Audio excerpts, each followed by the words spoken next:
Hey everybody, this is Carl. Welcome to Carl's Opinions, a Thursday night live show. And tonight we'll be covering highlights from the Trump rally in Dallas, Texas, to a sold-out, record-breaking audience, over 20,000 people inside. They had to keep some of the floor clear in right in front of the cameras, as you saw. The fire marshal was like, "No, we got to keep that clear for EMTs, etc." But the whole stadium was packed. I mean, it was packed. Some good shots of it panning around. We'll get to that in a little bit. And as you see here, the big headline for today: foreign policy realists cheer Trump's Syria withdrawal not only appropriate but way overdue. And it was. I mean, remember, he tried doing this several months ago and he caught him. And so you see here, we'll get to another headline here right now. Let me get to this one right quick. And let's see, where is it? Pence, Turkey agrees to a 5-day ceasefire to withdraw Kurdish fighters. And U.S. Turkey to assist orderly withdrawal of 20-mile zone. And you see here, so Turkish President Recep Tayyip Erdogan on Thursday agreed to a Trump administration deal for a 5-day halt in Ankara's Syria incursion to allow the U.S. to help Kurdish fighters exit a 20-mile border buffer zone as Congress struggled to respond to White House moves that sparked the crisis.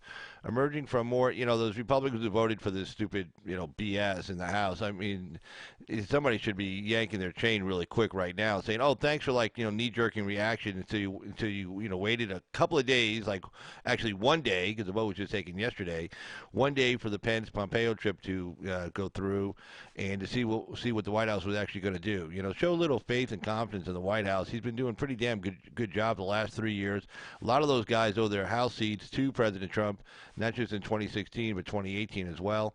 So I mean, they ought to just just sit back for a few seconds instead of knee-jerking reaction like, "Oh, this is terrible." Just shut up. Anyway, emerging from more than 4 hours of emergency talks, Vice President Pence said Mr. Erdogan was prepared to call off his military incursion to Syria, dubbed Operation Peace Spring, once there was a complete withdrawal of Syrian Kurdish militia fighters, part of the broader Syrian Democratic Forces that Turkey considers to be terrorists linked to a Kurdish separatist movement inside Turkey. Mr. Erdogan will not attack Kobani, a key border city, will help the U.S. detain Islamic State fighters in the region. Pence said President Trump agreed to delay a string of punitive economic sanctions that were being prepared on Turkish officials in business sectors. Trump and Pence hailed the accord as a breakthrough, which it is. And he said, "I didn't know it would work out this well. It's a great day for the United States. It's a great day for Turkey," Trump said while traveling to a political rally in Texas, which we'll get to. The talks followed a chaotic and violent week, blah, blah, blah. Okay. So, anyway, so the city of, what did they say? The city of Kobani will not attack, here we go. Mr. Erdogan will not attack Kobani. That's a key border city that is inside Syria on the border with Turkey. Let me show you that picture, that map again here. And if you see up on the top here, I don't know if you can see it, the top right there, top to the left, that's Kobani. This land here, that's all Syria. This is all Syria. Even though you see a little thing that says Kurdish control, well, it's still Syria, and it's all Syria proper. And this buffer zone, I believe this was initially they're going to try to get a 30-mile buffer zone, but it looks like they're going to make it 20-mile buffer zone. Kobani, they were shelling Kobani, but they hadn't sent the ground troops in yet into Kobani. They thought it was going to be a pretty tough battle. A lot of people are going to be killed on both sides. So it was in everybody's interest not to do the fighting. Of course, the Russians didn't want their two, as we said the other night, the Russians didn't want their two allies engaged in a bloodbath either. So good news all the way around.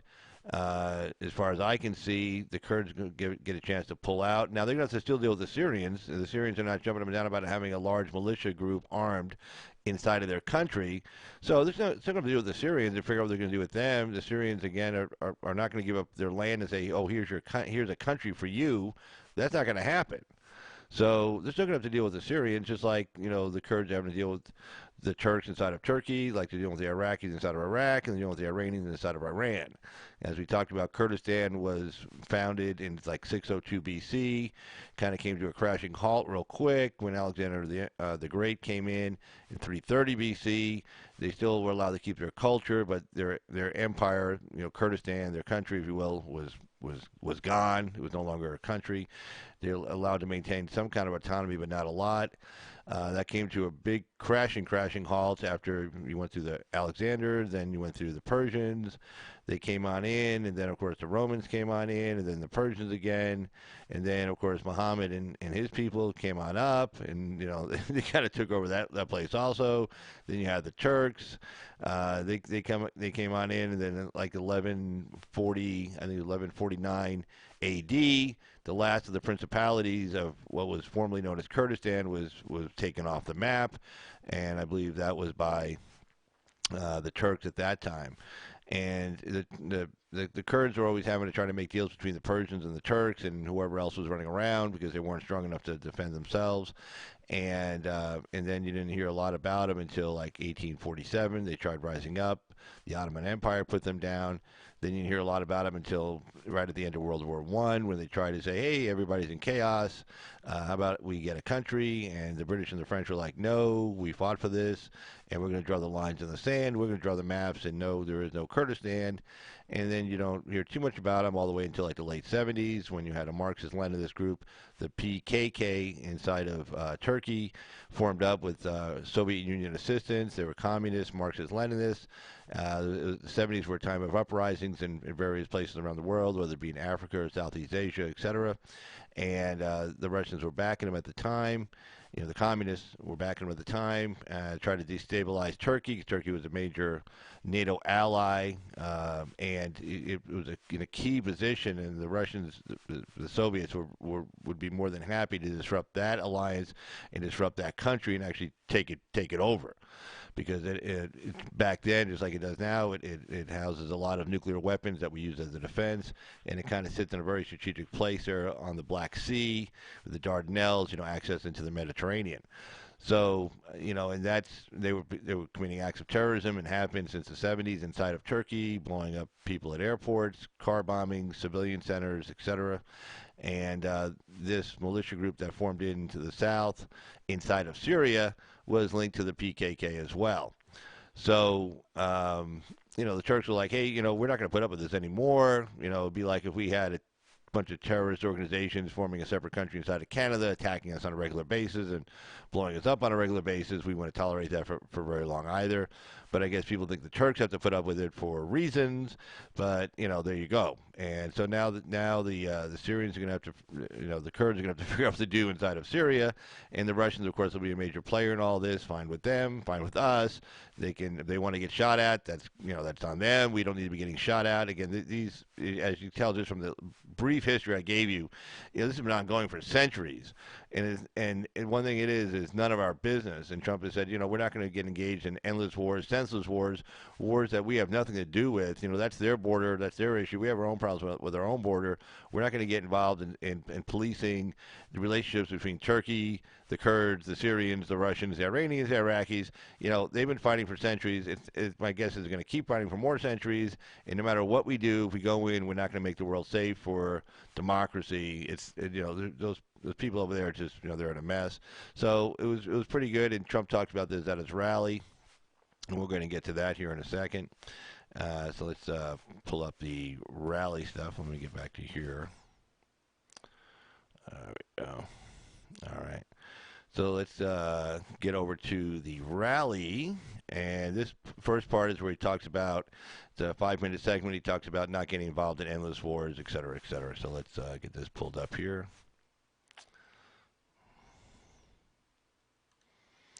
All right. All right, so there's the Donald right there. And let's go ahead and play this for you guys. Let's see how it sounds here.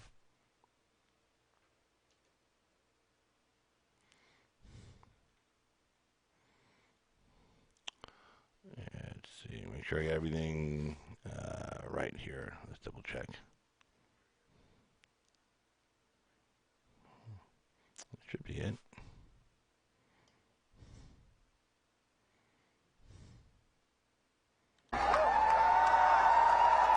In everything we do, we're fighting for the faithful citizens of this country. This includes putting a stop to the catastrophic era of endless wars. Endless wars. They don't stop. They don't stop. They go on forever. We become policemen. we end up becoming police. We're policing these countries. That's not what it's about. We've spent $8 trillion in the Middle East. Thousands of American soldiers have lost their lives. Tens of thousands more have been severely wounded. And in all fairness, the other side has lost millions of people. Millions of people. Think of it. These wars brought mass chaos, instability, destruction. Today, we choose a different path. We had tremendous success today. I don't know if you've seen it.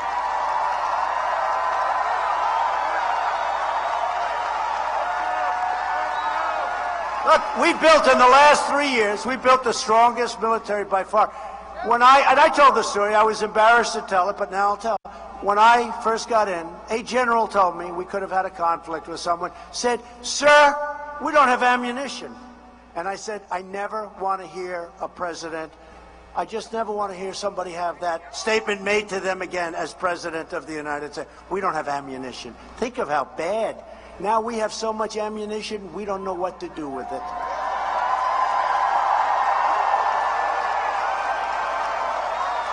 And as you all know, I guess you've been watching today, I sent Vice President Pence and Secretary of State Pompeo to lead an American delegation to meet with President Erdogan of Turkey.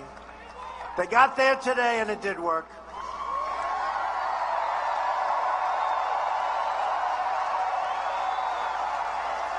Without spilling a drop of American blood, not one drop of American blood.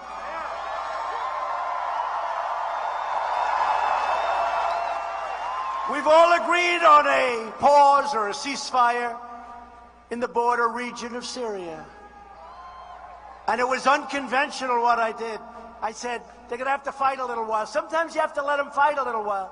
Then people find out how tough the fighting is. These guys know right up here. These guys know. Right? Sometimes you have to let them fight. It's like two kids in a lot. You got to let them fight, and then you pull them apart. But it was unconventional. But they fought for a few days, and it was pretty vicious. And the Kurds, who are our friends, and Turkey's our friend. But they fought. It was tougher. I mean, it was nasty. And you couldn't make a deal for 15, think of it, for 15 years, 20 years, they couldn't make a deal. The Kurds didn't want to move. Turkey didn't want to budge. And Turkey was having a lot of bad things happen from this region, in all fairness to Turkey. They were having a lot of bad, but they didn't want. Now all of a sudden they're fighting, and it's not fun having bullets going all over the place. And we went there, and we said, we want to pause. And the Kurds have been terrific. They're going to move back a little bit. We're going to keep ISIS all nice and locked up. Okay? We're going to find more of them.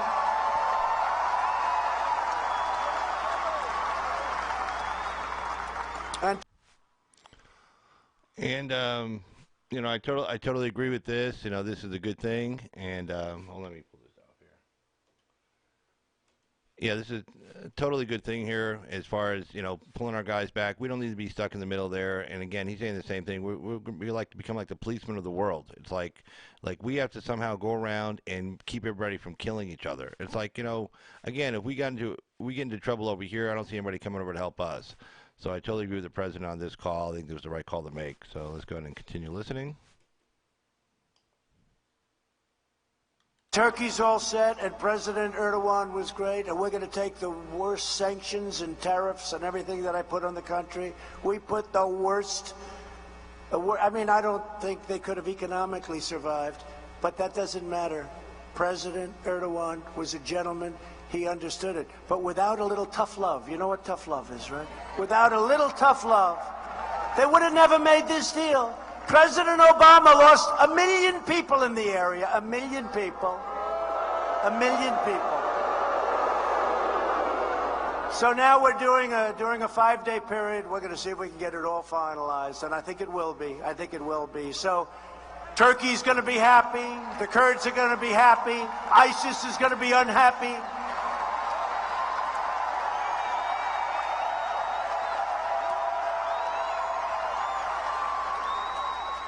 We'll deal with whoever we have to deal with, but we'll get it done, and it's a great tribute to a lot of very talented people. And thank you to Vice President Pence, and thank you to Mike Pompeo. Good job. Good job. And they're traveling back to our country by night. They're traveling back, and they'll be back soon, and we'll have a big conference on it. But it was a terrific thing, and we've taken care of a lot of religious persecution. We added that in. A lot of things are in that agreement that nobody ever thought possible. So we have to fundamentally change our approach to homeland security. As an example, in that example. All right. So, yeah, excellent job. And, just laying it all out there. They got some religious persecution issues in there with the Christians and other people, primarily the Christians, I would hope, because everybody else seems to be taking care of themselves. Nobody seems to want to take care of the Christians over there, last people who ever be taken care of by anybody. So that was really good. I thought he hit all the points on that. Let me go and check the chat here real quick. See what we got going on here. All right, and yeah, Tim, totally agree. Bring them home. Again, we don't need. It's not our fight. It's not our war. Let's get our guys home. So, all right, and let's see. And then Trump also covered the economy. Let's go and get that queued up in here. So let's get me cut back over here. All right, and we'll bring this on over. He went through the economic numbers on the economy. I thought that was excellent, by the way. So let's see. And there we go. All right, so let's go ahead and queue this up and get this one ready to go. There we go. And there we go. All right, let's take a look. He went through a lot of the numbers here on the economy, did a really good job. So let's let the man say his piece. About a 4-minute clip here. As we restore our security, we're also restoring our prosperity. America is winning again, and America is respected again.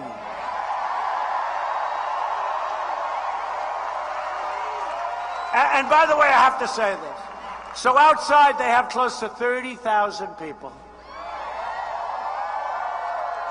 And I wonder if I could ask the fire marshal, fill up this little area, let them in. It'd be so nice. They have a certain max. We broke the record tonight.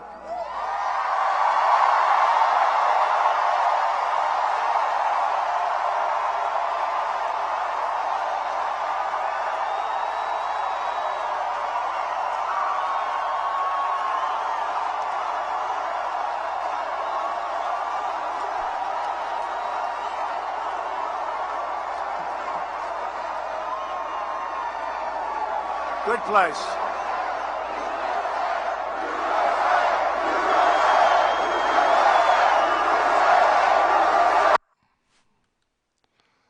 And you saw there that was just excellent.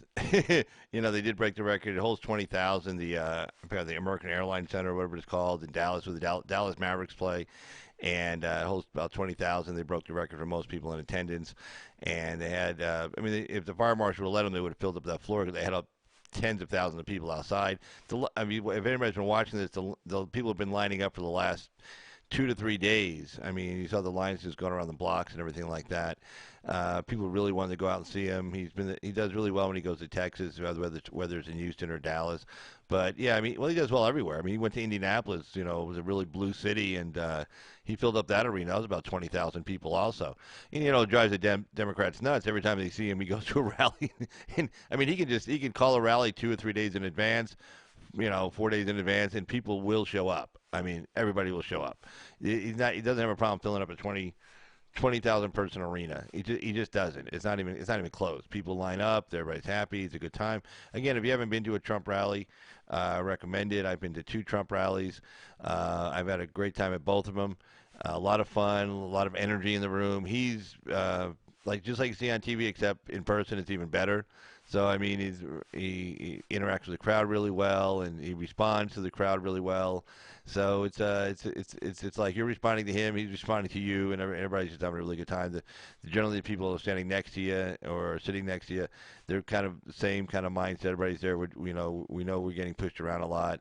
I know we're getting talked a lot of shit about in the media and from all kinds of pundits and stuff, and it's just kind of nice to, you find yourself in a room and you definitely know you know. I mean, if you don't know that you're not alone right now, I don't know what more I can tell you. 63 million people voted for the guy, so yeah, we're not alone. Definitely, and when you go to a rally, you totally understand that.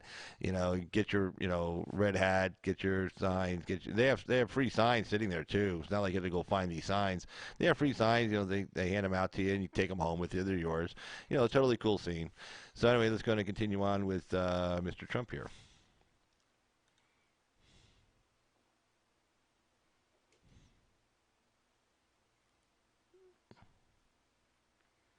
Yep, I'm losing the audio for some reason. Up, froze up. Hold on. Let's see what happened. Happened here. Have been lifted out of poverty. Think of that. There we go. And African American, Hispanic American, and Asian American unemployment rates have reached the lowest levels in history.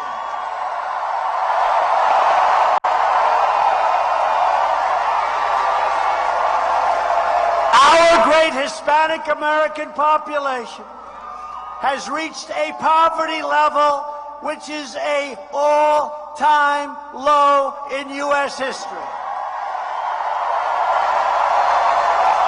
And after years of stagnation, wages for Hispanic Americans are rising fast, up nearly 8% since my election, and everybody in the fake news would have said that's absolutely impossible.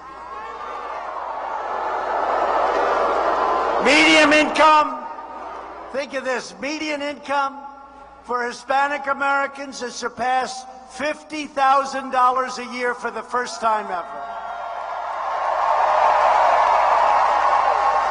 With Republicans in Congress, we passed the largest package of tax cuts and reform by far in American history. By the way, the Democrats want to raise your taxes, I don't mean a little bit. I don't mean a little bit. I mean like double them up, triple them up, and it still won't pay for the nonsense they want. We eliminated a record number of regulations, and we ended the war on a thing called American energy, which is very good for Texas.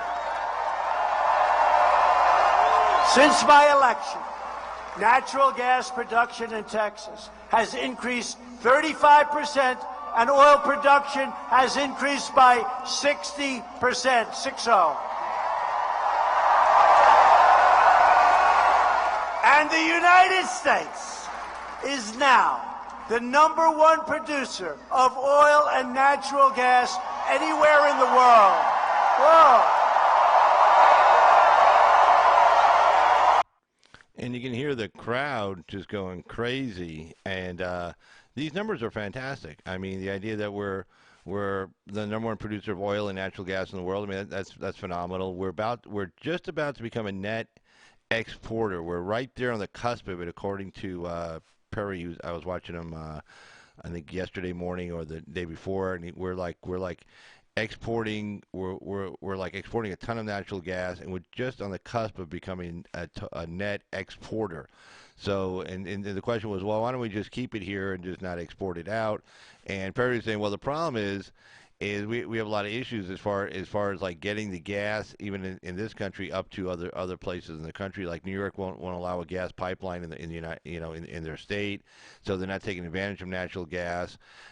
They're relying on oil and things of that sort. So certain states are trying to stay away from the products we sell right here, and they're trying to use old-fashioned technology. The cost of their fuel is higher. Cost of their electricity is hence a lot higher.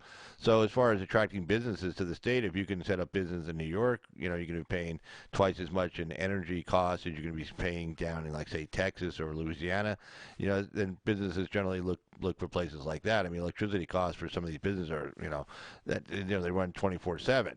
A lot of machinery's on, et cetera. So, some of these people need to get with the program. But of course, It's a virtue signaling kind of thing that people who make those decisions, in the state legislature and the governor's office in New York don't have to live with the consequences of their actions. They're not trying to start a small business. They're not trying to even bring a large business into the state.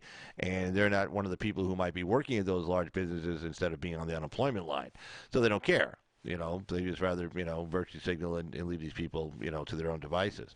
But okay, let's go ahead and finish listening to Donald Trump on this segment. Here we go. Again, he's talking about the economy here. Yet every major Democrat running for president wants to abolish all production of oil and natural gas. I think they want to go to windmills. Windmills, Darling, I want to watch Trump speak tonight. We can't, darling. The wind isn't blowing. They want windmills. In other words, they want to annihilate your Texas economy. Can you imagine? No more oil, no more natural gas. So here we have a few people, right? No guns, no religion, no oil, no natural gas. Yeah, he kind of just laid out the Democratic platform right there. Beto talking about, like, we're going to tax religious institutions. It was kind of funny, though. If you notice, he didn't get asked about that at the debate, and I'll tell you why. Because Buttigieg brought up a good point when he said, right after Beto came out and said that, like, if you don't support gay marriage and you're a religious institution, we're not going to allow you to have a tax break or any kind of credits or anything like that. So, Buttigieg, of course, thinking one more step ahead of where Beto is, because Beto's never thinking past his own, his own nose, said, that's going to affect mosques also. The people who practice Islam, they don't believe in gay marriage. They don't accept gay marriage in their religion, and they don't support gay marriage. So, like, what's he planning on doing for them? Are they going to take their tax exempt status away? And immediately Beto just shut up, because right away here's that whole intersectionality thing coming up. It's okay to bash Christians, but then suddenly if you're going to bash Muslims, it's like, oh no, whoa, stop, slow down. So if you notice at the debate, now one question was asked about Beto's comments as far as taking away tax breaks for religious organizations who don't support gay marriage. Again, Beto wasn't thinking very far ahead, but I would have loved that question to have been asked, because everybody on the stage would be like, oh no, we can't do that to. It's okay to bash on Christians, of course. You can bash on us all day long.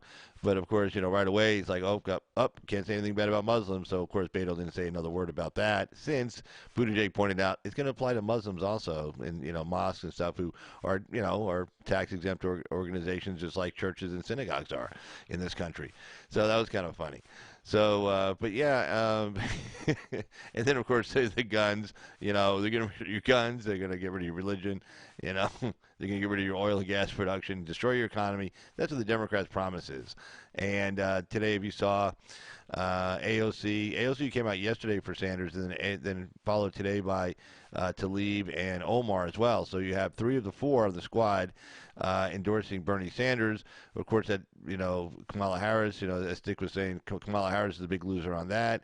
And then of course Warren, he didn't seem to think Warren was too big of a loser on that one. I think she was. I'll tell you why. Because if she gets the nomination, and it looks like Sanders got ripped off again, people on that far left, those Justice Democrats, and that might be one of the reasons why they set out to endorse him, thinking like maybe he will get ripped off again, and then they can say, hey, you ripped us off again, we're not going to sit back and take it this time, we're not going to go out and vote.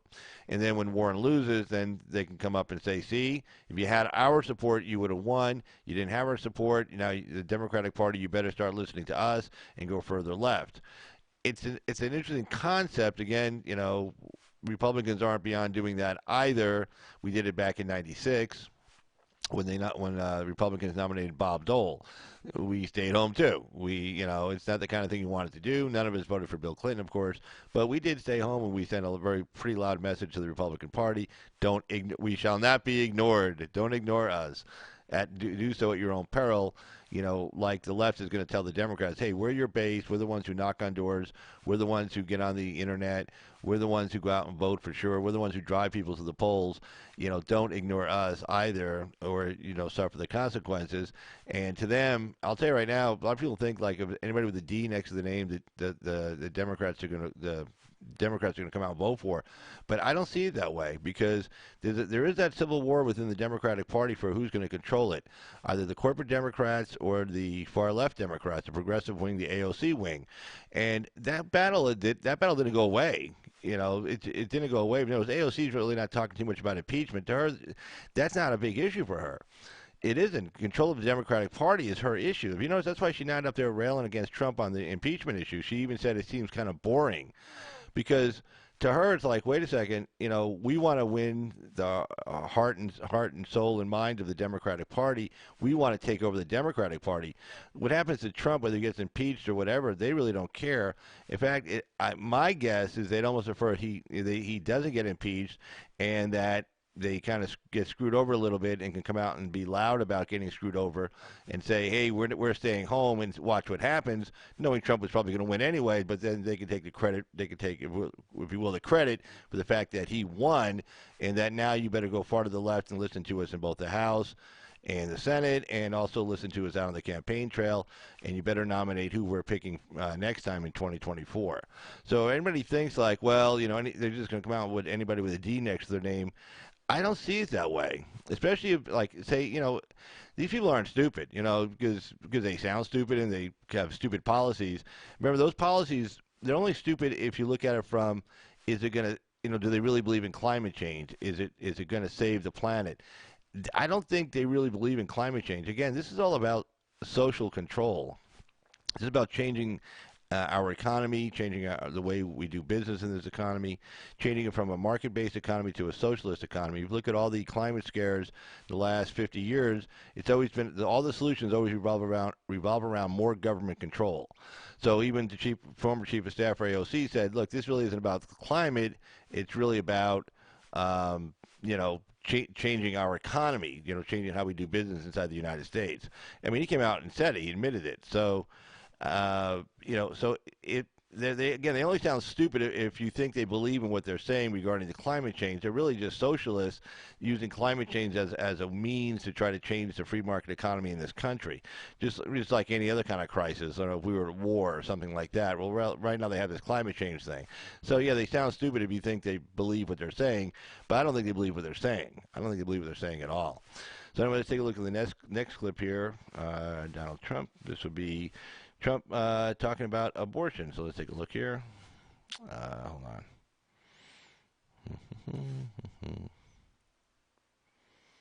Cut over to this for right now.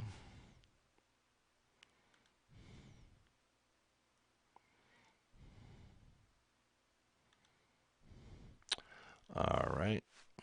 And let's see.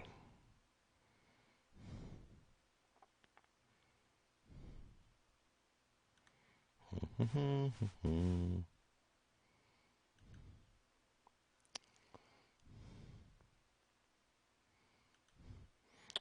right. It's a pretty short clip here on the on when he talks about abortions. Let's go and get started here. Will not talk about it. We have news conferences. We tell them this. They will not put it in the press. You have no idea how dishonest the media is. You have no idea.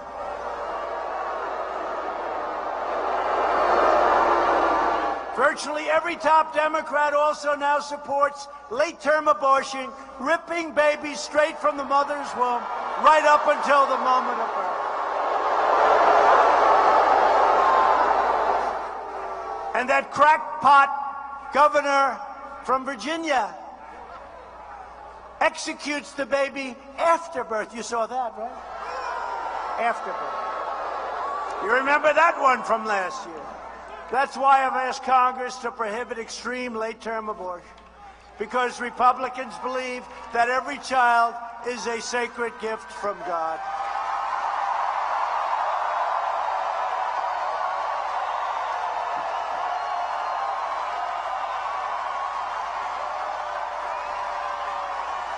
Democrats are now the party of crazy politicians, high taxes, high crime, open borders, late-term abortion, socialism, and blatant corruption. They're corrupt, like Schiff is corrupt. He's corrupt.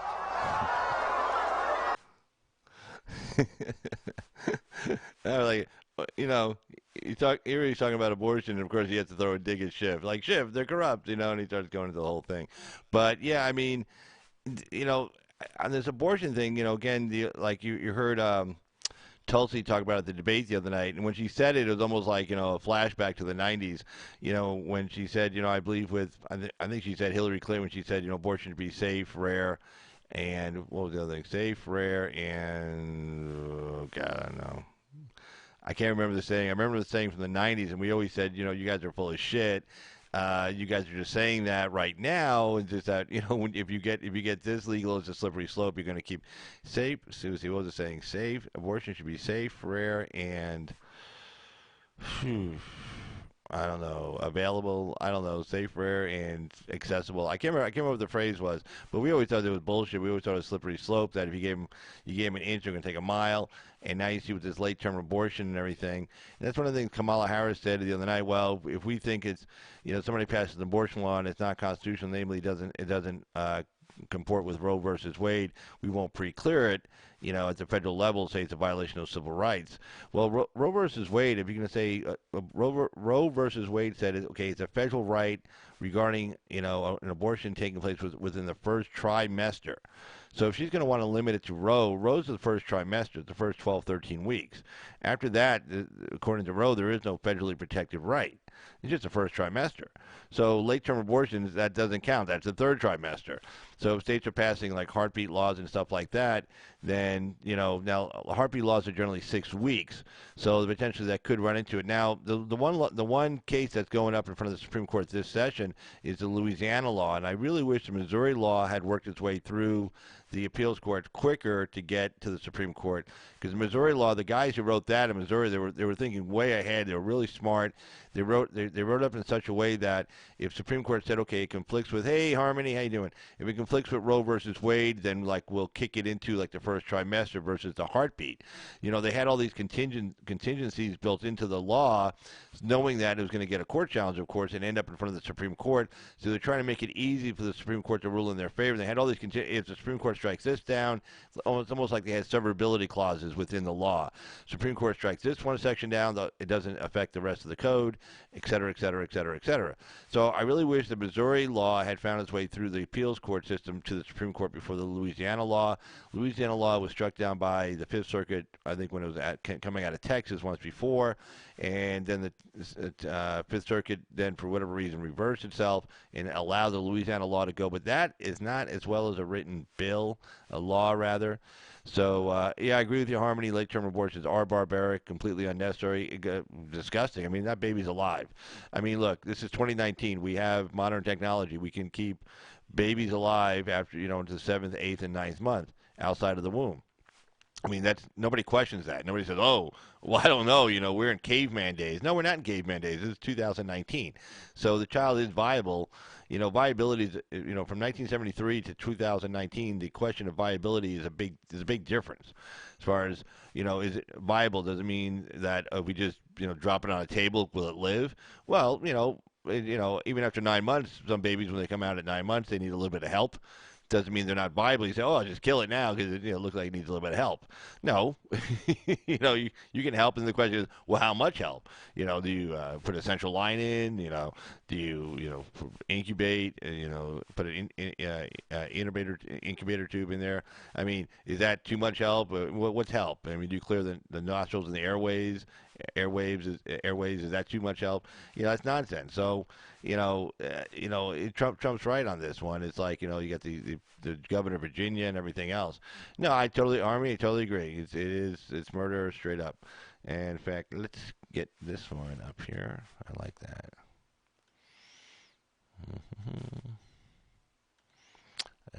Give me a sec. All right. Actually live.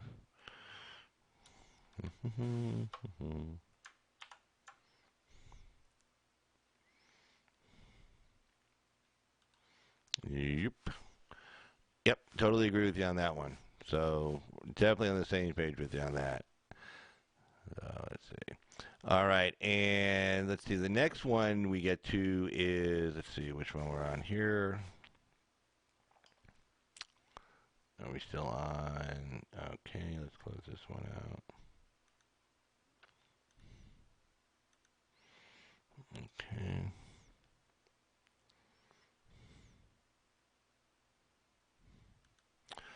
All right, and this is at the conclusion of his rally tonight, and he touched on some really good topics. About 5 minutes. Let's see, no, just only a couple minutes long, about a minute and a half long. So let's check him out on this one. All right. With your help, your devotion, and your drive, we are going to keep on working. We are going to keep on fighting. And we are going to keep on winning, winning, winning. We are one movement, one people, one family, and one glorious nation under God. And together, we will make America wealthy again. We will make America proud again.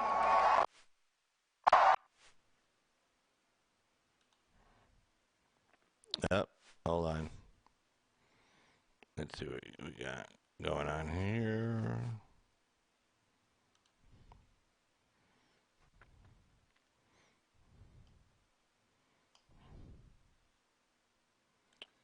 All right.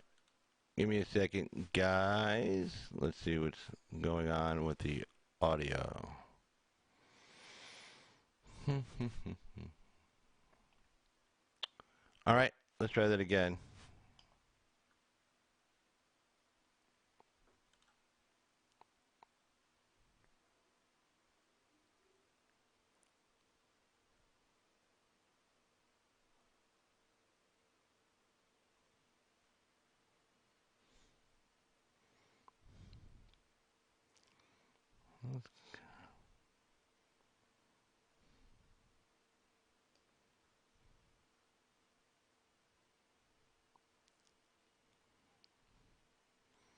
Okay. Hold on.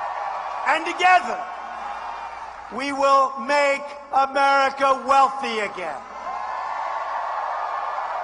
We will make America proud again. We will make America strong again. We will make America safe again.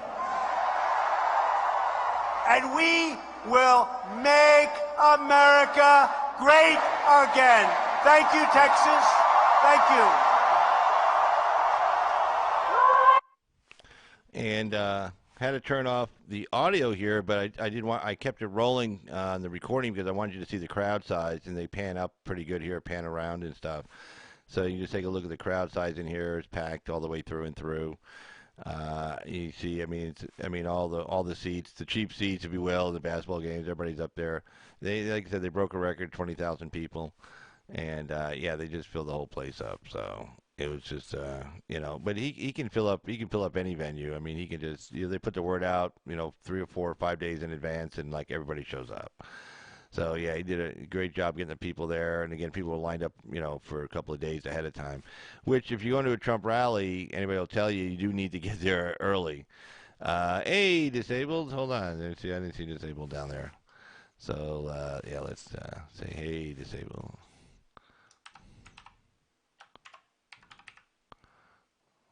Boop. So I'm on the phone. Yeah, disabled. I always hate when I'm on the phone trying to type versus being on the laptop or desktop. Yeah, totally, totally, totally. In fact, I did one better because I have generally laptops in front of me. I have a desktop, 2 laptops, but the main unit I use is a laptop. But I have one of those kind of what do you call it? I can't even know what it's called. Like a sharing switch, where I plug in a main desktop keyboard into the laptop, so I'm actually using desktop keyboard on it. Yeah, but yeah, I always hate I always hate using I don't like using a laptop keyboard, and I really really hate using the phone keyboard. It's kind of a real drag.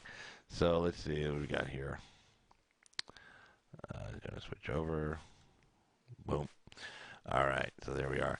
But that was pretty much all I wanted to cover tonight. I covered the Syrian issue earlier before we got onto the rally. So I really have a lot of news to cover. I pretty much I watched the rally. You know, it was supposed to start at 5, didn't start till like 5:40, 5:45. So I was kind of like, you really wasn't sure where it was going to start. So I got everything lined up, ready to go. So I really didn't cover a lot of news stories today. But I tell you what, real quick, let me take a look. And let me see if I can find this, see if there's any late breaking news real quick. And let me cut over here. Okay, get me off of there. There we go. And let's see. Oh, I know what I do. Here we go. Boom. There we go. All right. And yeah, there I am. 8. So, all right. So let's take a look to see if I can find any news stories real quick here. Let's see.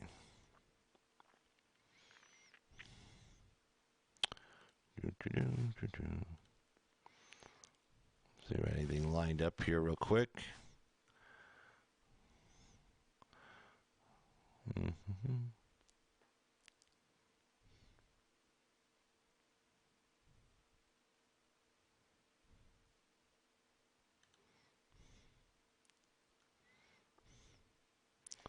An interesting story from the other day, but it's worth definitely looking at. So I was going to take a look at this one, and we'll cut across right now. But yeah, Bernie Sanders' $97.5 trillion blueprint would put half of Americans on government payroll. This is touched a little bit, obviously, at the Democratic debate, but obviously didn't touch into it a lot. Did you guys see the Supreme Court is to hear arguments that the Bible is hate speech? No, actually, I didn't see that one, Harmony. I missed that, but let me see if I can pull that up real quick. Let's see. Let me cut back over here. Let's see if I can find that real quick for us.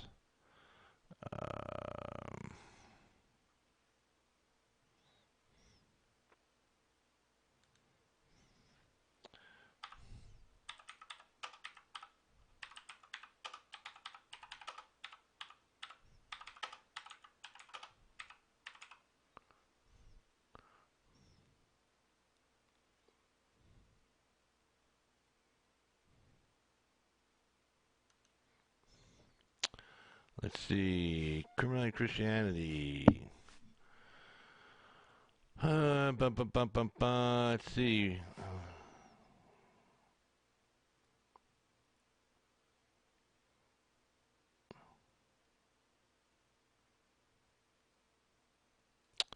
Let's see. So is it this term they're taking it up? Let's see. I don't see. It's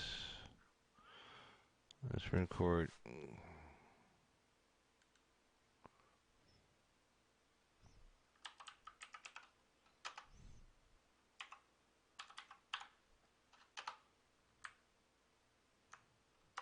Let's see. I'm going to find it.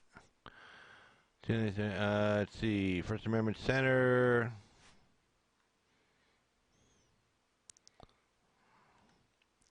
Let's see. Religious liberty, landmark Supreme Court case.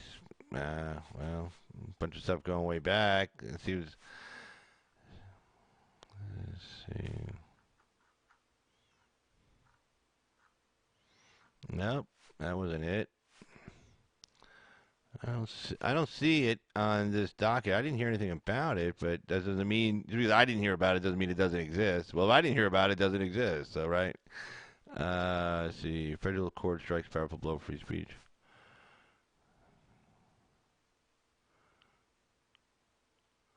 Well, here's one from August 23rd. So let's take a look at this.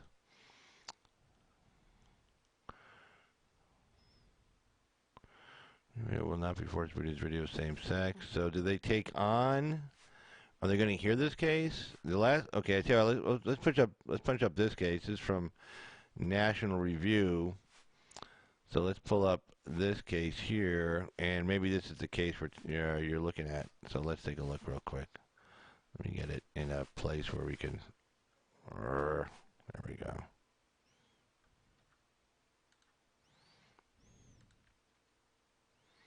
Read it.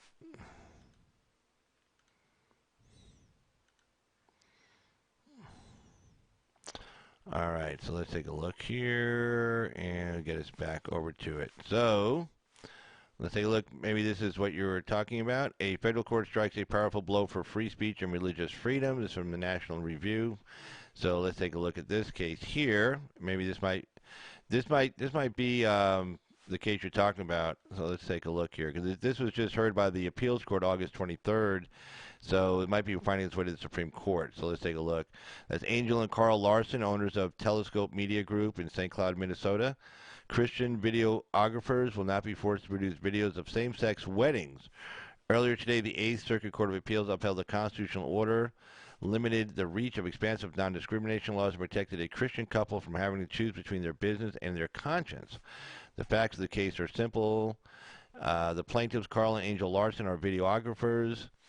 It has not been heard yet. Yeah, so this might be the one they're taking up. The facts of the case are simple. The plaintiffs, Carl and Angel Larson, are videographers who create commercials, short films, and live event productions. While they work with anyone of any race, sex, sexual orientation, or religion, they will not produce videos that advance viewpoints that violate their Christian beliefs. That includes videos that contradict biblical truth, promote sexual immorality, support the destruction of unborn children, promote racism or racial division, incite violence, degrade women, or promote any conception of marriage other than as a lifelong institution between one man and one woman. Okay. The Larsons hope to begin producing wedding videos, but Minnesota interpreted its Human Rights Act to require them to produce both opposite-sex and same-sex wedding videos, or none at all. Minnesota would also require them to produce videos that depicted same-sex and opposite-sex weddings. Let me close this out real quick here. It'll pop up. All right. Let's see. So, let's see. Minnesota would also require them to produce videos that depicted same and opposite-sex weddings in an equally positive light. This raised the possibility that a gay couple who didn't like the subjective quality of a video the Larsons produced for them could seek state sanctions based on alleged sexual orientation discrimination. With the assistance of my friends and former colleagues at the Alliance Defending Freedom, the Larsons filed suit, claiming that Minnesota's rule would compel them to speak in support of messages they oppose. The trial court ruled in favor of the state, and the Larsons appealed.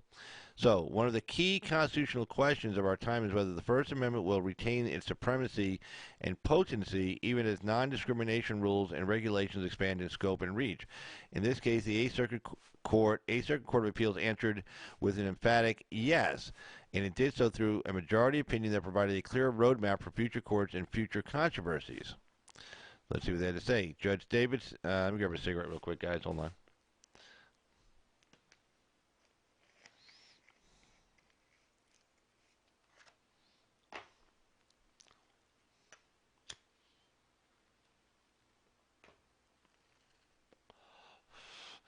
Judge David Strauss's majority opinion begins with a simple, obvious, but crucial conclusion.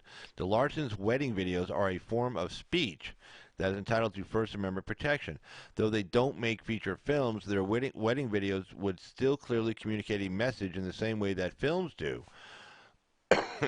As the court explained, their wedding videos would be designed to tell healthy stories of sacrificial love and commitment between a man and a woman, and celebrate the divinely ordained marriage covenant.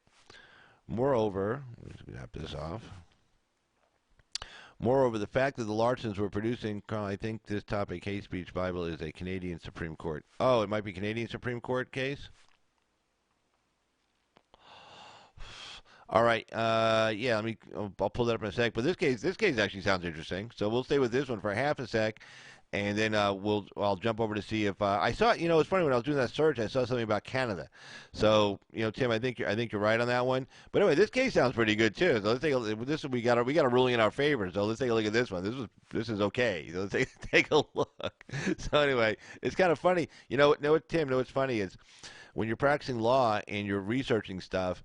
It's always funny, like you're looking for like a case or something on point to support like an area of law you're doing on a certain case or something, and then while you're looking for that, you'll find these other cases that have nothing to do with what you're looking for, but like, oh, I didn't know about that. You'll find something like on maybe looking for a family law case, you'll find something on criminal offense that's really cool or something, and then you quick print it out and you say, okay, let me put this someplace safe, like you try to organize like your criminal files or something.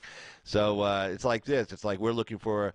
We're thinking we have a U.S. Supreme Court case on Bible and hate speech, and we find this, but it turns out it's totally different. It's maybe a Canadian case. So it's just kind of fun when you do research like that. So it's kind of cool. But anyway, so yeah, Harmony, don't feel bad. This is hey, we found this case. This is cool. We'll stick with this for half a sec, and we'll find out what the Court of Appeals, what their ruling was. That'll let us know whether the Supreme Court is going to take up this case or not. They only need 4 justices to take it up, and there are 4 liberal justices on the bench, considering the appeals court ruled in favor of the Christians on this one. Go figure. Anyway, moreover, the fact that the Larsons were producing videos for profit did not diminish their constitutional protection. Documentaries make movies, feature films make movies.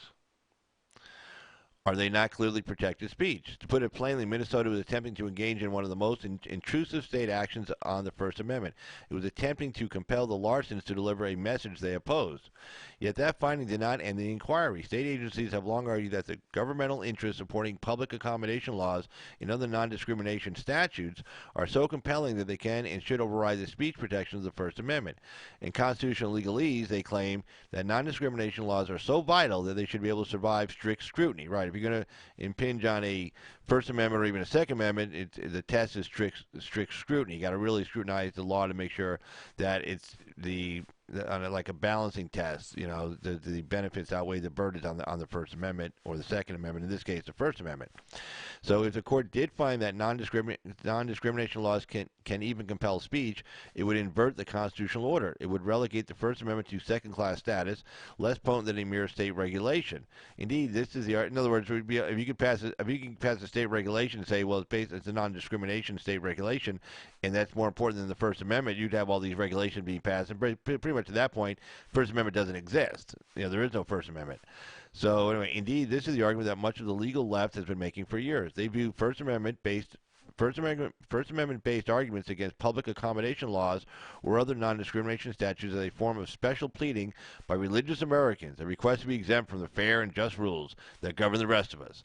But this is exactly backwards, ass backwards, in my opinion. The First Amendment is part of our nation's governing document, and it recognizes the unalienable rights possessed by all Americans, not just people of faith. State and local regulations are engaged in special pleading. They're seeking carve-outs from the supreme law of the land. Judge Strauss understands this reality quite clearly. Even anti-discrimination laws, as critically important as they are, he says, must yield to the Constitution. And as compelling as the interest in preventing discriminatory conduct may be, speech is treated differently under the First Amendment. Yes, exactly, he continues. Regulating speech because it is discriminatory or offensive is not a compelling state interest, however hurtful the speech may be.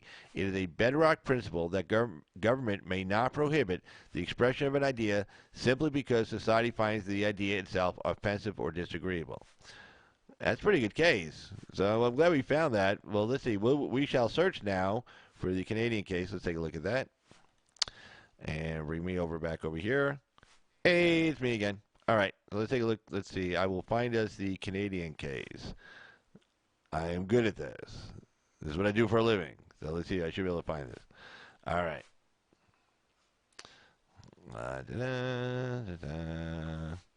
Okay, Bible, hate, speech,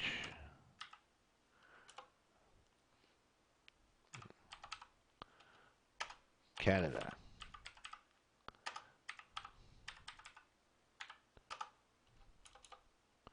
Supreme Court. All right, let's take a look. Canadian Supreme Court ruling has implications. This is from March of 2013. Canada Supreme Court rules against the Bible. This is from June of 2018. 1303. I don't see anything new. I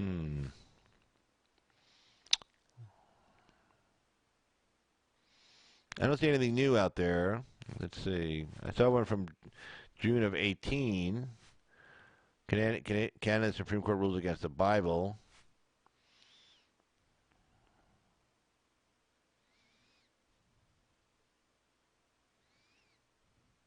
Let's see.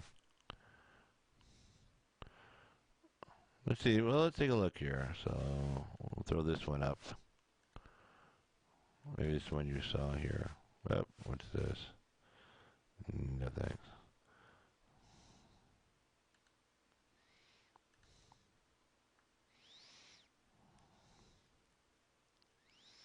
Let's see. All right. Let's check this out. All right. Canada's Supreme Court rules against the Bible. This is from June of 2018. So I don't know. I don't know if it's a newer case, but we'll take a look at this one.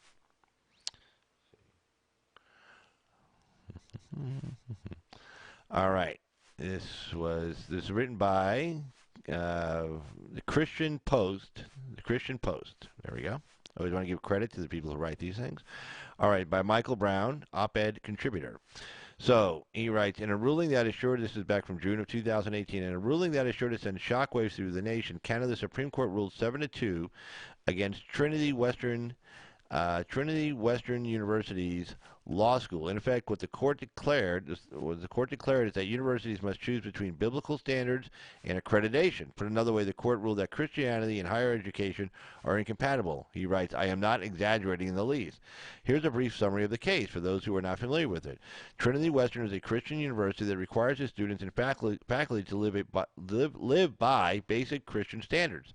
This means that to be a student or faculty member in good standing, you can't commit fornication or adultery, nor can you engage in homosexual relationships. There's nothing surprising with these requirements, and there are thousands of schools in North America with similar standards. These include Christian schools from K through 12, Christian colleges, Bible schools, seminaries, and universities. These standards have long been, get rid of that, these standards have long been part of Trinity Western University's mandatory covenant, which requires that all students and faculty pursue a holy life, characterized by humility, self-sacrifice, mercy, and justice, and mutual submission for the good of others. It requires members to abstain from using vulgar language, lying or cheating, stealing, using degrading materials such as pornography, and sexual intimacy that violates the sacredness of marriage between a man and a woman. Again, this is Gospel 101, the basic requirements of Christian discipleship, and it is honorable that TWU seeks to live this out on its campus.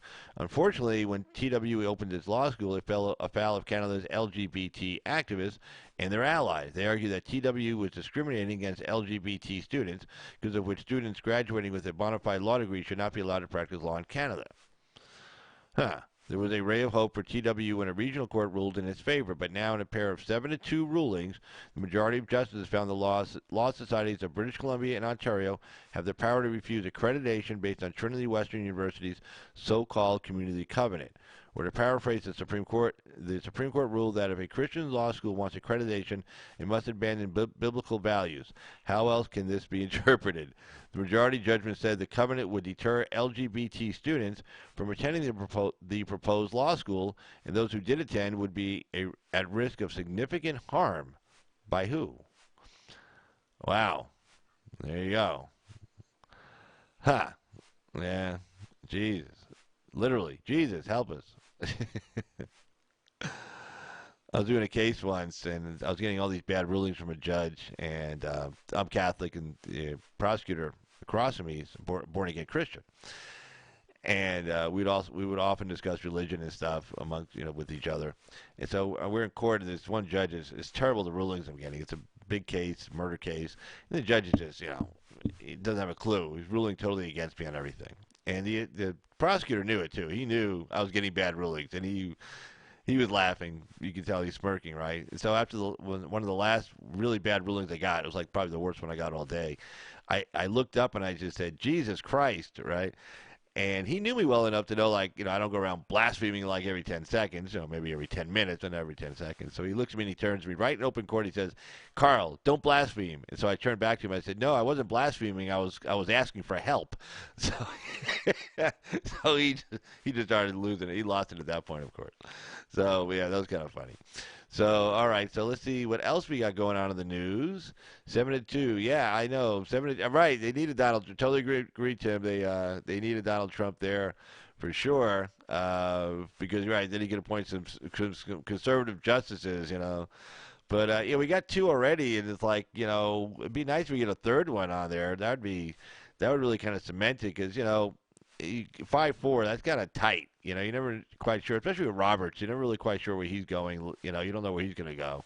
I mean, he ruled that Obamacare was constitutional, and it wasn't. When you read his decision, it was like the most tortured. It was one of the most tortured decisions. It was almost as bad as Roe versus Wade. It was that bad. So let's take a look to see what else we got. If we got anything else here in the news for me to look at real quick. Let's take a look here.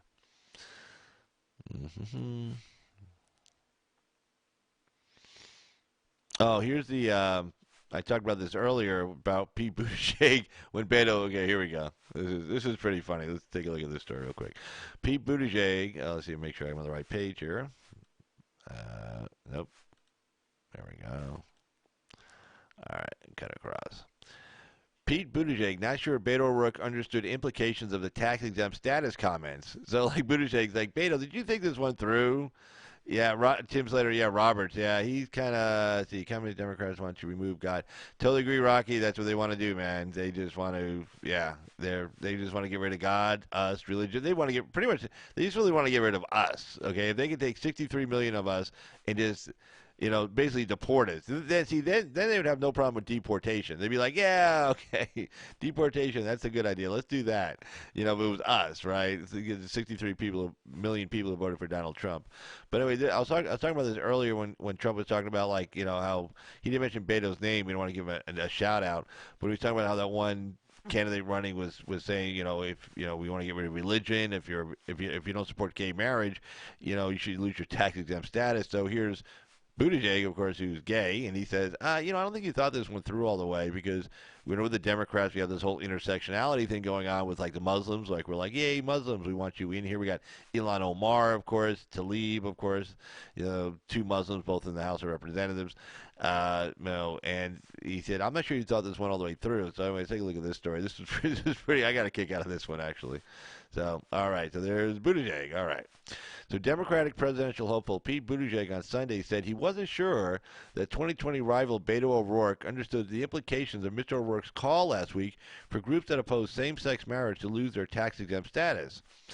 So Buttigieg says, I agree that anti-discrimination law ought to be applied to all institutions, but the idea that you're going to strip churches of their tax-exempt status if they haven't found their way toward blessing same-sex marriage, I'm not sure he understood the implications of what he was saying. Buttigieg, mayor of South Bend, Indiana, said on CNN State of the Union. That means going to war not only with churches, but I would think with mosques and a lot of organizations that may not have the same view on various religious principles that I do, but also because of the separation of church and state are acknowledged as nonprofits in this country, he said.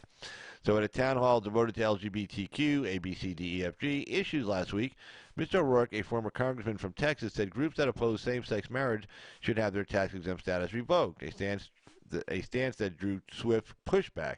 Buttigieg, who's openly gay, said institutions like schools should not be allowed to discriminate, but going after the tax exemption of churches, Islamic centers, or other religious facilities in this country, I think that's just going to deepen the divisions that we're already experiencing. Yeah, you think? Let's see, something new here. Let's see. Anything new on this? Nope. It's all stuff from old stuff. Let's see if there's anything going on in the Washington Examiner. They usually have the latest news. Let's take a look there real quick. Let me jump over to them.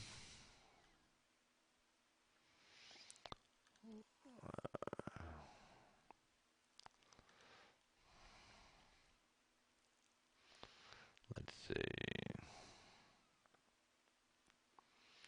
Oh, I'll come back to that Bernie story in a second. Let's just check the Washington Examiner real quick here. I know I was covering something, and then I jumped off it. Let's see. Let's see if they have any. Washington Examiner usually have the latest breaking news. Let's see.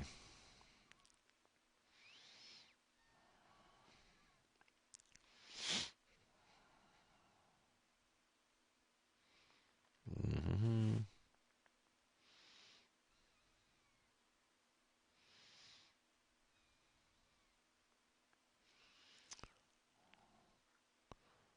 Let's see. Let's cover this story real quick. Let's see what we got here.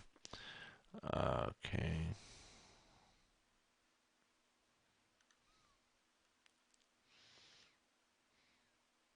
Here's a good story. Conservative veterans will fan out in Washington to defend Trump's Syria strategy.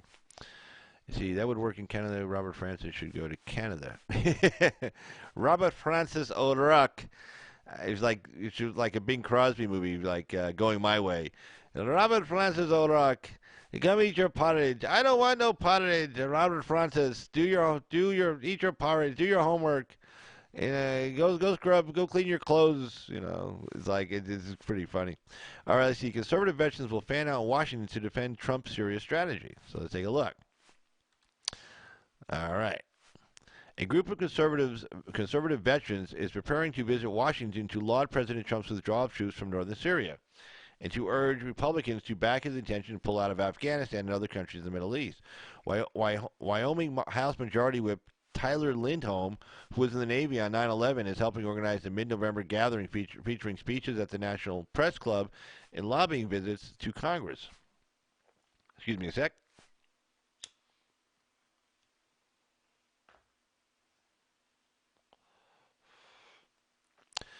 Let's see, here we go. Let's see. If you listen to the sound clips, and he goes on to say, if you listen to the sound clips of the war hawks who say you can't pull out now because a vacuum will be created, and we can't pull out in the future because a vacuum will be created, and if you're tired of that bullshit, contact your congressional delegation. Right. I mean, right. Here's what they say, and he's right on point. So I'll repeat this again. If you listen, this is Lindholm talking. If you listen to the sound clips of the Warhawks who say you can't pull out now because a vacuum will be created, and we can't pull out in the future because a vacuum will be created, and you're tired, contact your congressional delegation. Trump faced broad Republican criticism. Yeah, no shit. Like, those guys, man, they jump ship fast. Like, oh, the public's outraged. Oh, 129 of us in the House got to vote against the president. It's like, man, give the guy a couple of weeks to get this thing figured out and get it done. You know, I mean, things have to kind of fall. Sometimes you got to let a shoe drop. You got to let things fall into place. And they're out there all voting against him and, of course, giving the Democrats plenty of fodder to talk about. Now they all regret it, I'm sure, because now everything's kind of working out. Idiots, okay? Trump faced broad Republican criticism for his withdrawal from northern Syria after Turkey attacked formerly U.S. allied Kurds and received limited public support from allies such as Kentucky Senator Rand Paul. Again, I said this the other night. We were in World War II, we were allies with the Russians to defeat Germany, Adolf Hitler. Then after World War II, we were no longer allies with Joseph Stalin, the world's biggest mass murderer ever, okay? So, an enemy of my enemy is my friend. But when that enemy is dead, then you don't need to be friends with this guy anymore, okay? So we went over there. Look, the Kurds wanted ISIS gone. We wanted ISIS gone. The Kurds want their own country. We're not on the same page with the Kurds. We don't want them to have their own country, okay? In fact, the only people who want the Kurds to have their own country are the Kurds. The Iraqis don't want them to have their own country. The Syrians don't want them to have their own country. The Turks don't want them to have their own country. And the Iranians don't want them to have their own country. They're the only people over there. And anybody in the Gulf states, they don't care, and Saudi doesn't want them to have their own country. Just them. And, of course, Democrats who now say, oh, let's support the Kurds only because Trump said we're pulling out. If Trump said, oh, we're going to stay there forever, they'd be yelling at him about that. I get lost online too, Carl. I end up far from where I was searching. That's okay, though, Harmony, when you're searching and you kind of go afield a little bit, it's not so bad because you find stuff you would have never found, but for the fact that you kind of went far afield. You find this, you click on it, and it's kind of, I enjoy the experience. I enjoy the experience of doing legal research. The only thing is you got to kind of, when you're doing legal research, you're generally on a clock, and so you can't just keep going and finding stuff. You got to get back. You have to kind of get back to your brief because it's generally due by a certain date, that kind of thing. But yeah, so I mean, this whole thing with the Republicans and us staying there forever, and the Kurds, we were allies with them to fight ISIS, just like the Russians against Adolf Hitler. When Adolf Hitler was dead, we didn't have to be allies with Russia anymore. In fact, they had different plans. Their plan, they wanted to take all of Eastern Europe. They really wanted to take Western Europe. The only thing that stopped them from going to Western Europe was the fact that we had dropped 2 bombs on them. They had their own country, Kurdistan. Phil, they had their own country, Kurdistan. They formed it in 602 BC, and then in 330 BC, Alexander the Great rode through, on his way to Persia, and it's pretty much zapped Kurdistan, off the map. They kind of had they kept a lot of their cultural identity for the last 2,600 years, but they weren't much of a country after that. And then after Alexander the Great came through, and his empire got divided among his 5 generals after he died. General Ptolemy, the most famous, taking Egypt, Ptolemaic dynasty. That's of course Cleopatra. The other 4 generals divided the other area. So there really wasn't a Kurdistan. Yeah, there were Kurds living there, and they were into science and whatever and stuff, and good fighters and in battles and stuff. But they really didn't have their own country. And then of course the Persians. Then of course after the Persians made their inroads into Alexander's former empire, and then you had the Romans coming in, and then they're fighting with the Persians over the same land, and they really weren't doing much of anything. And then of course then you had Muhammad come through, and of course him and his people just took pretty much that whole area, if you will. And then after Muhammad, then you had the Turks, coming around, and then 1149 was the last time there was such a thing as the last principalities. There were like several other principalities that were Kurdish controlled. The last of them were defeated, overrun in 1149 AD, about 870 years ago. So after 870 years ago, there weren't any autonomous Kurdish regions where they were under their own control. And then, of course, if you go the history from 1100 forward, again, you see the Persians, the Ottomans controlling the area as well. 1847, some Kurds got together to try to do a revolt to run the Ottomans out, take their country, get their country from 1149 AD. They lost. They were defeated. You don't hear much about the Kurds then until right at the end of World War I. At the end of World War I, there were a couple of treaties. They wanted that land back. The French and the British said, no, you're not getting it back. 1924, the last of the agreements from the League of Nations said, no, you're not getting it back.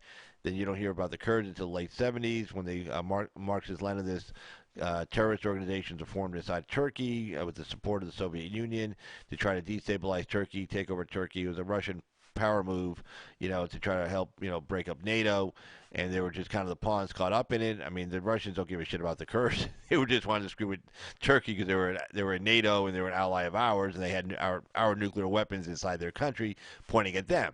So, but they committed all kinds of acts of terrorism and atrocities inside of Turkey. Well, they were doing in Iraq. Saddam, like you said, Saddam actually gassed them up there. Iran, they had some run-ins with them as well. And then Syria, of course, they took advantage of the fact that Syria was in the middle of a civil war. ISIS came in. They wanted where ISIS was sitting is the land they wanted. It just happened to be right there, and so they wanted ISIS gone. Well, we wanted ISIS gone, so we kind of teamed up with them. We gave them arms, and like Trump said, we even paid them because they were so dedicated to the cause. They had to get paid like a bunch of mercenaries, like the trash they are, and that's how that went. Well, anyway, the PKK still operates inside Turkey. They blow up people in airports and car bombs and everything else. And the last thing the Turks wanted was an armed militia, separate army on their border, and they have been going and causing incursions, shelling into the interior of Turkey from Syria, and so they said enough's enough. We said, yeah, you're right. We don't need any part of this. And then they go in, the Syrians come in to quote-unquote help the Kurds. Not really. They go in, pretty much they tell Turkey, look, we don't want you taking all our land. The Russians get involved. They're friends with Turkey and Syria, so they're going to negotiate a nice little deal. We go over there saying, hey, stop killing these people. You're making us look bad. They say, yeah, you're right. Okay, give these people some time to pull out of these areas. You get every 20-mile buffer. The Russians sound like they're going to be the ones patrolling it. Good for them. They can get shot at, not us. They can, come between the Kurds and the Turks and the Syrians. Fine. We don't need to be that group of people. Okay, we get shot at from 3 different directions. Shot at by the Syrians, the Turks, and the Kurds. Not a good place to be. Let the Russians just deal with that mess. And anyway, everybody's worried about ISIS. Don't worry. The Turks, they don't have our rules of engagement when it comes to dealing with ISIS. They will go in there and they will slaughter them like they weren't standing there. So I'm not really too worried about that concept. So in the Syrians, the same thing. No love lost between the Syrians and ISIS. ISIS trying to take over their country. So, and if the Kurds want to, still fight against ISIS, there's really nothing left of them. But, the Turks agree that they're going to be, securing them in the prisons and stuff. And of course, the Turks were playing a little bit with ISIS because ISIS was going against the Kurds, and the Kurds are Turks' harsh enemy. But now that we're kind of working this all out, kind of getting along, I think we're going to be able to see the Turks kind of saying, yeah, let's get rid of these scumbags anyway. They're going to be a pain in the ass. We don't need them festering around here. So, and then the Russians are there, of course. Of course, they hate ISIS, and of course the Iranians hate ISIS. So that's easy. That's an easy call right there. So it's like, the last thing we don't need any more firepower. They got plenty of firepower there. They can handle it, and we don't need to be getting shot at. So yeah, so there's a brief little history of Kurdistan, or what it was Kurdistan before 331 BC, when Alexander the Great rode in on his horse. So there you go. But anyway, back to this story. Let's see. So this is about the veterans who are going to be rallying for Trump in his move to pull out of Syria. So he goes on the right. Let's see. So Lindholm said a ceasefire brokered Thursday by Vice President Mike Pence shows that U.S. troops aren't needed to prevent border clashes and Islamic State exploited pandemonium. Right. If you didn't do this unconventional tough love approach, you couldn't get it done, Trump said Thursday after the deal was struck. Your friend President Obama lost more than a 500,000 lives in a very short period. True. That's how many people died while Obama was in office over in the Middle East. It seems someone is actually pursuing diplomacy rather than boots on the ground, Lindholm said. It almost seems like the left has embraced the neocon warhawk ways, everyone except for Tulsi Gabbard. Lindholm is seeking to pressure state Republican Party Liz Cheney during the November 12-13 visit, which was planned before Trump's Syria announcement. He said participants from states around the country are organizing under the group Bring Our Troops Home.us. So I guess maybe check that site out. Let's see, Bring Our Troops Home US. That might be worth looking at. So www.bringourtroopshome.us. Probably take a look at that. James Leacher, a former Army Ranger and security consultant who worked in Afghanistan and Iraq, is joining the group in Washington and will speak on failure of military leadership to plan for troop withdrawals after conflicts end. Let's see. They were allies in the fighting in the last 25 years. To help the Kurds, yet they won't help Americans. Wrong, Harmony, they were our allies in the fighting the last 25 years. Phil, you say the Kurds were fighting with us for the last 25 years. Where were they fighting with us for the last 25 years? If I missed that, let me know. So, let's see. The Kurds revolted against Saddam Hussein after we went in on the first Gulf War. We kind of let the Kurds think that we were going to be with them, but that's only because we were trying to get rid of Saddam Hussein, but we really haven't been fighting with the Kurds because the Kurds' main battleground is inside of Turkey, and no, we were not supporting the Kurds inside of Turkey. So the Kurds dying now are the leftover children that survived the mustard gassing from Saddam. Well, they were, so you're saying that they were refugees from Iraq, and that's the ones that ended up in Syria, that they weren't in Syria before the mustard gassing in Iraq. Well, that's probably worth looking into. But the point is, are we going to fight to establish Kurdistan? And again, the Kurds don't want just the Kurds actually asked Trump for money to take on the current Iraqi government. Also, the Kurds just don't want a piece of Iraq against Saddam and the Taliban. So the Kurds were going to fight the Taliban in. Where are the Kurds going to fight the Taliban? Okay, this one I'm missing. Yeah, Philip, if you tell me where the Kurds are going to fight the Taliban.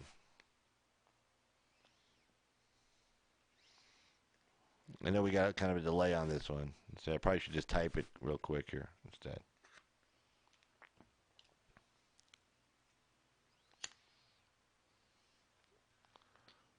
Let's see.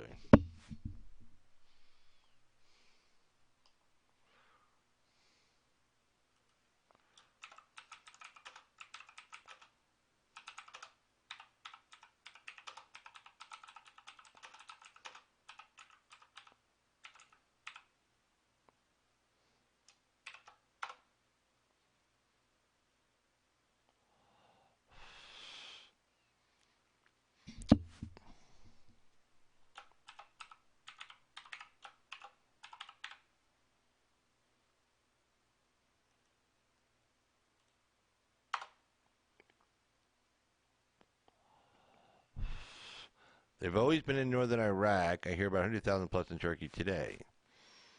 You talking about the Taliban or the Kurds? Hold on.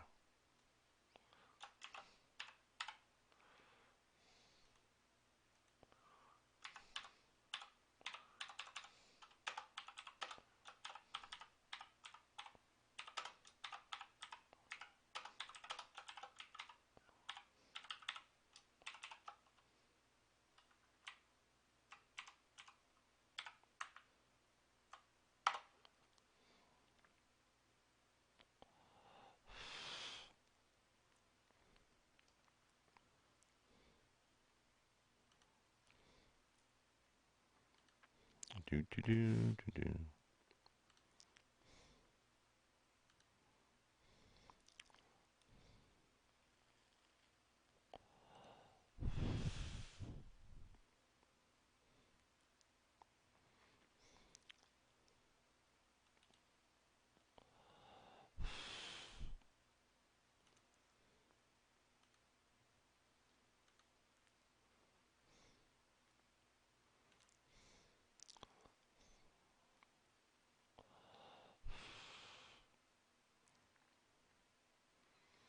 Dum.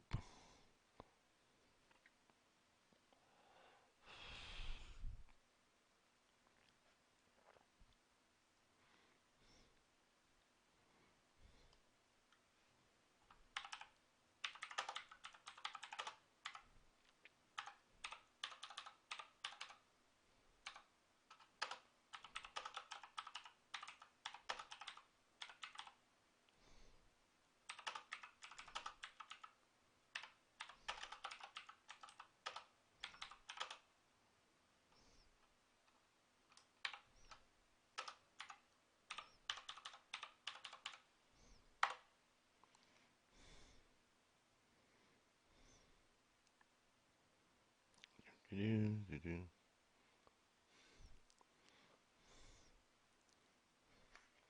Yeah, it's about 18 million actually right now in Turkey. That those yellow dots we see on that map right there, that's pretty representative of what the country of Kurdistan looked like in 602 BC.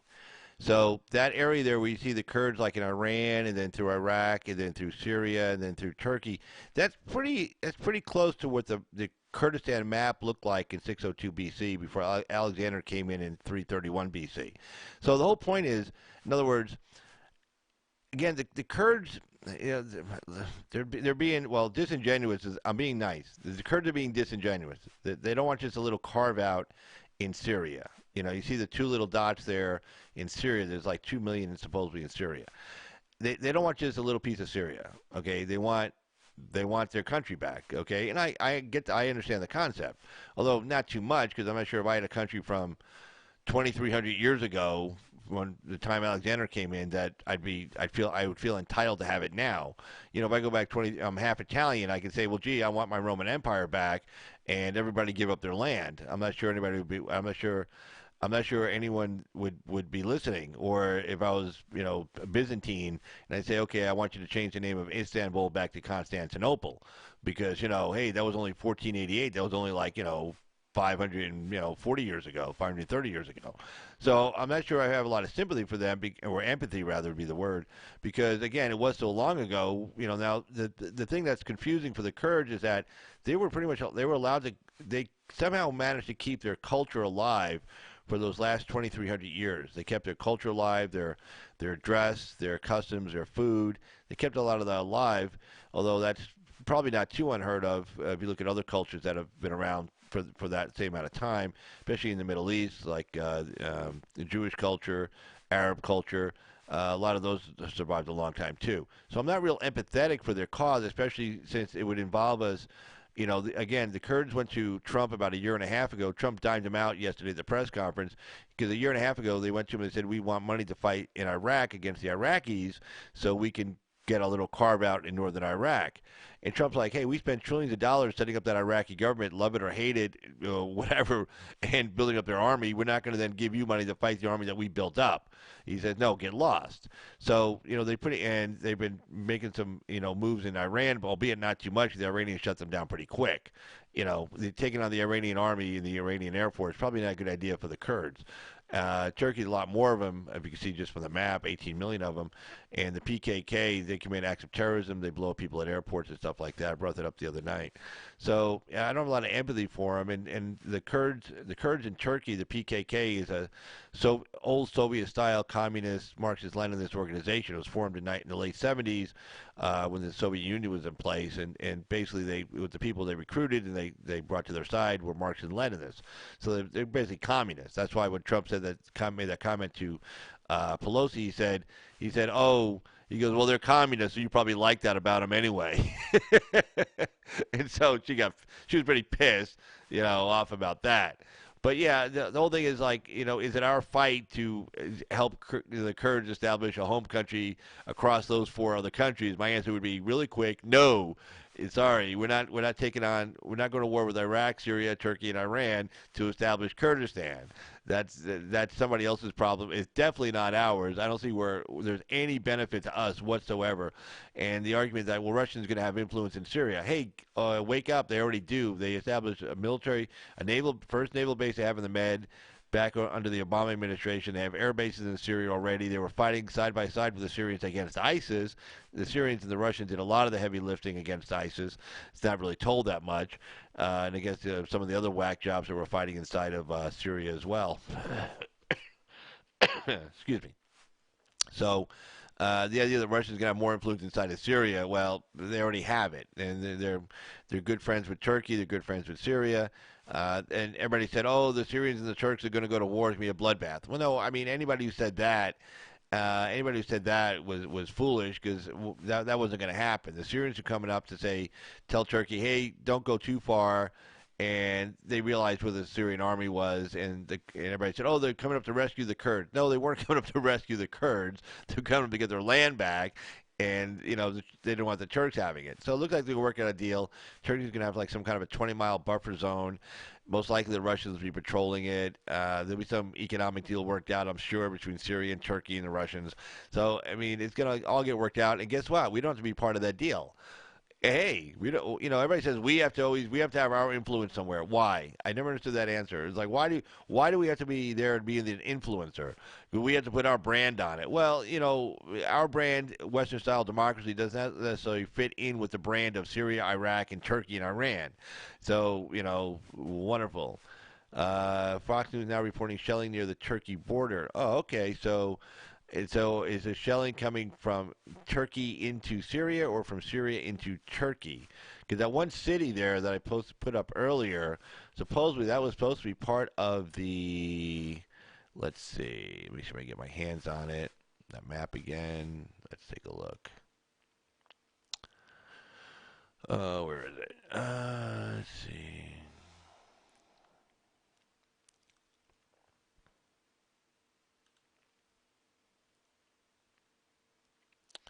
Oh, that was brilliant. Shit.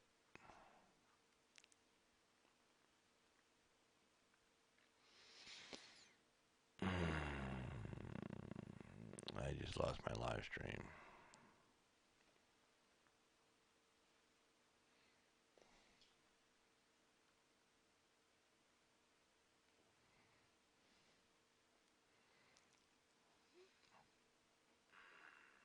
All right, good. Okay.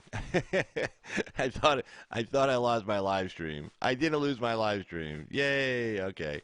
I just did something really foolish, so I'm glad it didn't kill everything. So uh let's get back to not being stupid. Okay. I thought I lost my live stream. I didn't lose my live stream. Yay. All right, so let's get back here to okay. Let me just get back to this part here. All right. If I lose you guys, then have a great night. And this is Carl's opinion for Carl. And hey, everybody, have a great night. But anyway, hopefully I don't lose you guys. I'm going to try to get back to where I was here, because I jumped on something when I shouldn't have jumped on it. Okay, event one. Let's see. Live control room. All right. Yay. Okay. Thank you, YouTube. See, YouTube's not so bad. The Kurds, let's see, right? If people want to save the Turks, they should hop on a plane and go fight for them. Like one person starts shelling to begin and again. Oh my God, my kill box just restarted. It's more of their home than so-called Palestinians will claim. See how long that ceasefire didn't last that long. Reporting shelling near Turkey border. Okay, let's see. Only takes one person to start shelling. Let's see, if people want to save the Turks, they should hop on a plane and go fight the Kurds. Oh yeah, okay, okay, gotcha. We're still here. Okay, good. Yeah, no. Yeah, probably is capable of grabbing weapons, starting fighting again. Probably ISIL escaping, grabbing weapons, starting fighting again. Well, that's kind of speculative. Well, we'll see. Again, these people have been fighting each other for centuries. You know, the main point of the ceasefire is pretty much allow the Kurds to get out of that main border town. So let's take a look. Let me see. Now let me hit the right button. Okay, hold on. Let me hit the right button here and not hit the other button and almost lose a live stream. That was funny. Like, don't do that. Okay, let's see here. All right, let me click back over. Let's see. Well, let's take a look to see if I can find the Fox News story. Let's see. Let's see. Fox News. Mm-hmm.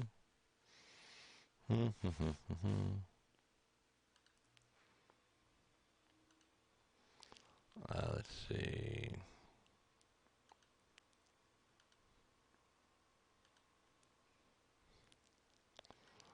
All right. Let's see.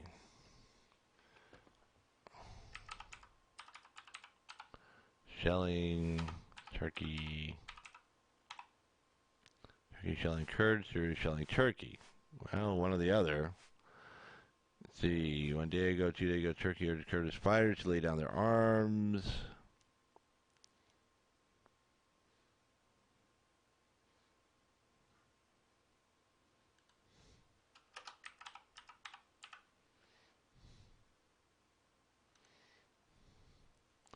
Let's see.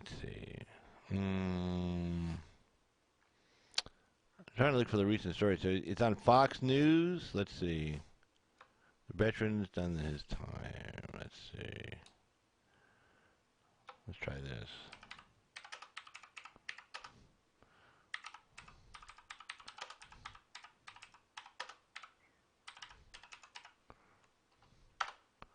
Let's see. 3 days ago, 5 days ago. Why don't there's nothing? Hey, if you got a Rocky, if you got a link, put a link in there so I can see if I can get to it. Let's see. 6 days. I don't see anything new. Let's see. Is it on YouTube possibly? Let me see.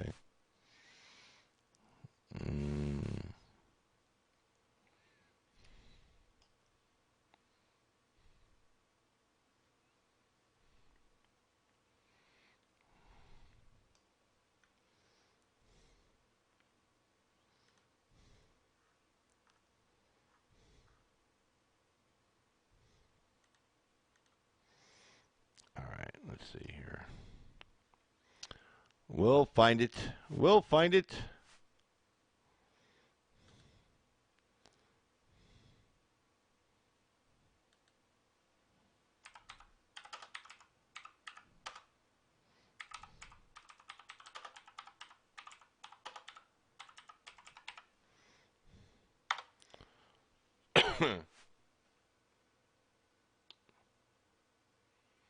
Damn it, Rocky. Oh, okay. Let's see. Reuters. Okay, let's take a look here. Take a look at over here. Let's see.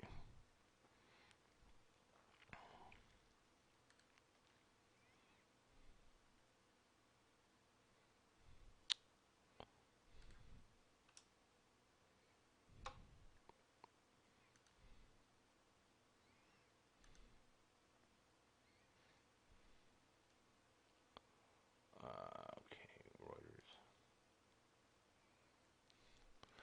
Shelling heard around Syrian town after Turkish U.S. ceasefire deal. Okay. Reuters. Okay, I can probably. Okay, let me pull it up on this. Let's see. Let me bookmark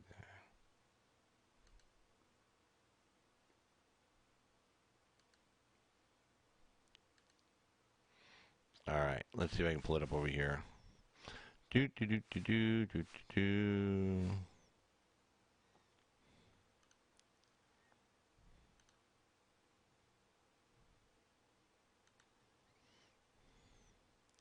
All right, here we go. We got a story right here. So let's get this up here.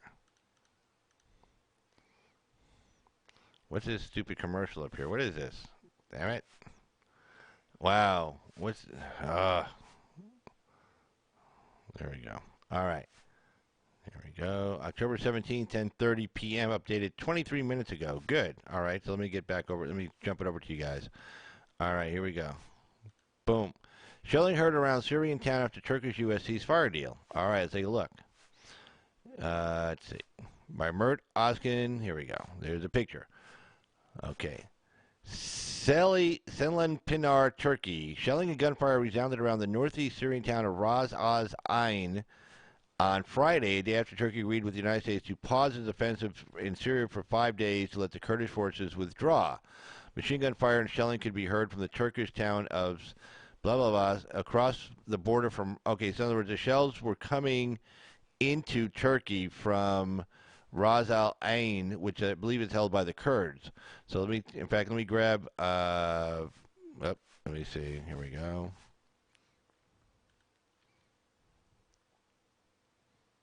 I actually probably got it right here. There we go. Okay, let's see. Ras. Okay. If you see there on the map, you should be seeing it. Let's double check to make sure you are seeing it. Yes, you are seeing it. Yay. Okay, good. Okay, you see on the map here, there's Ras Al Ain. That's just to the right here, right center. It's on green. That's Syria. And then the city across from that city they're mentioning is that's that Turkey, the city in Turkey. So I guess the shelling is coming from Ras Al Ain, held by the Kurds, and shelling into Turkey. Let's continue reading on. We'll find out. Okay. So anyway, so that's right here. You see my cursor. You should be able to see my cursor. Maybe not. That's Ras Al Ain, where there was, they're showing a battle going on.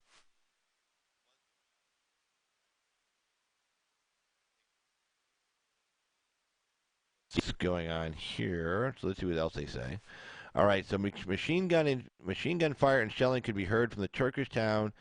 Could be heard from the Turkish town of Sela Panar across the border from Ras Al Ain, and smoke rose from one part of the Syrian town.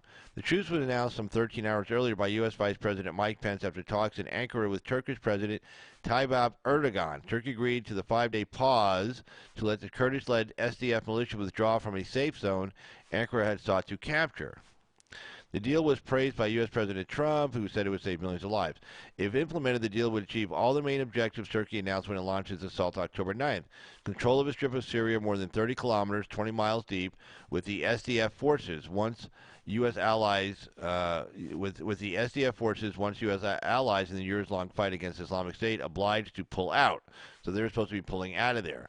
Republican and Democratic senators accused Trump of having betrayed Kurdish allies, blah, blah, blah.